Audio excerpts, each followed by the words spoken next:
You know, for a second I thought we were just going to crash straight into the sign, and we just kept zooming in. And Saiyan noticed that he really wants that Miracle Rogue to be the third deck. He's going, well, you know,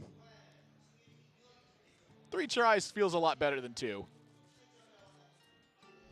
Ooh, acidic Swampoos in the opening hand as well for the even Shaman. It can be a pretty big tempo swing.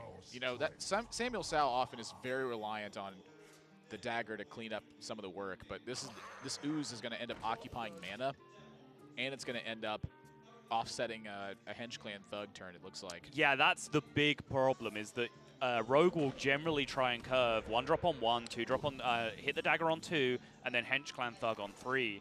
When you acidic Swampoos their dagger on 2, not only do you take away all that value, but you also then just contest preemptively a 3-3 hitting the board. They just can't drop it anymore into your acidic ooze. Yeah, and now SamuelTsao is faced with an interesting decision. Saiyan rolled the 1-1 instead of a 0-2, right?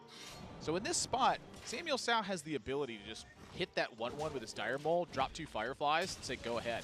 That disrupts his own Henge Clan Thug turn, but it gives him 3 minions on board to keep fighting with. It really doesn't, though. I think this is something that like a lot of players kind of fall into the trap of. If your opponents don't play removal from hand, playing a Henge Clan as a 3-3 on turn 3 is no different than playing it as a 3-3 and then hitting with your dagger. You can just dagger up and start buffing from that point onwards anyway. Right. So like, just getting that extra power on board on turn 2 with your Fireflies to contest minions and totems that are going to come out from the opponent, I would have liked to see that a lot more. And that's even before considering the potential acidic Swampoos punish that comes down. Right, and that's like the little tiny kicker to this, is there's 1 copy of acidic Swampoos in Just Saiyan's list, right? And he's really heavily focused on the 2-3 area. 2 Amani Berserkers, and the 2 Mercspark Eels, and 2 Vicious Scale Hides. So like 3 health is a big mark in his deck, and so having an additional 1 power just on a thing to be able to attack is relatively important. And so in this spot, it just happens to be that the ooze ends up occupying mana, and SamuelTsao gets even more punished than he would have been. Now suddenly his curve is looking like that disruption could be a big deal in the future.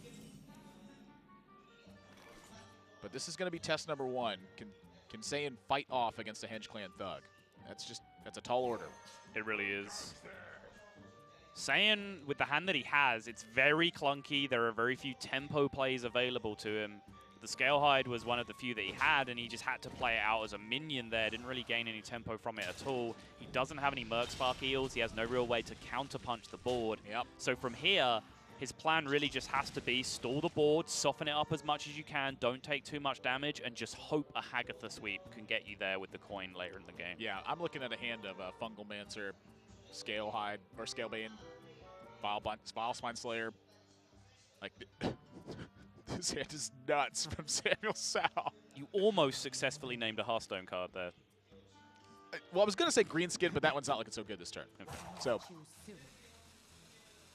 it's just every single one of his cards affects the board state in some way. Yep.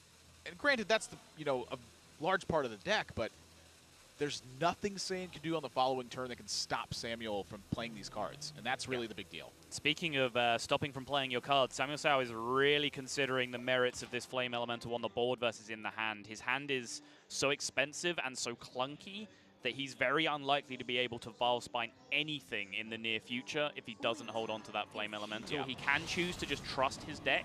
There are still 1-drops available to draw, but yeah, if this kind of thing happens and he were to play that Flame Elemental on the following turn, he wouldn't be able to play Vile Spine on turn 6, which is still a possibility at this point. Yeah. Here, though, I think it's just he's about to get blown out of the water. Like, Fun Man here is... It's fun for what... It takes the fun from Saiyan and gives it to SamuelTsao, so it's still the same amount of fun. It's just a very lopsided amount of fun that's being had. Yeah, like the look from Just Saiyan right there, he's like, okay, so, dead. I can't believe you have the gall to call it Fun Man, you cur. I don't even know what cur means.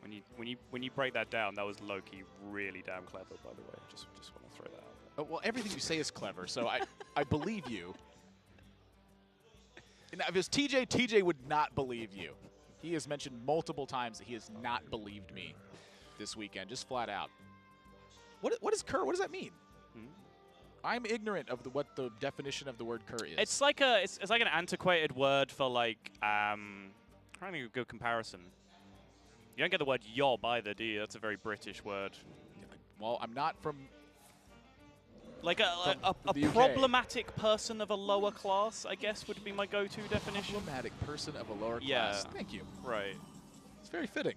Yeah, you just apply it to like a thief or a hooligan or like, you know, some kind of vandal. Yeah. Hooligan, I get. That's right. I love that word. This Vile Spine's a hooligan, by the way. Yeah. And this Corpse Taker's about to be of the lower class. Yeah.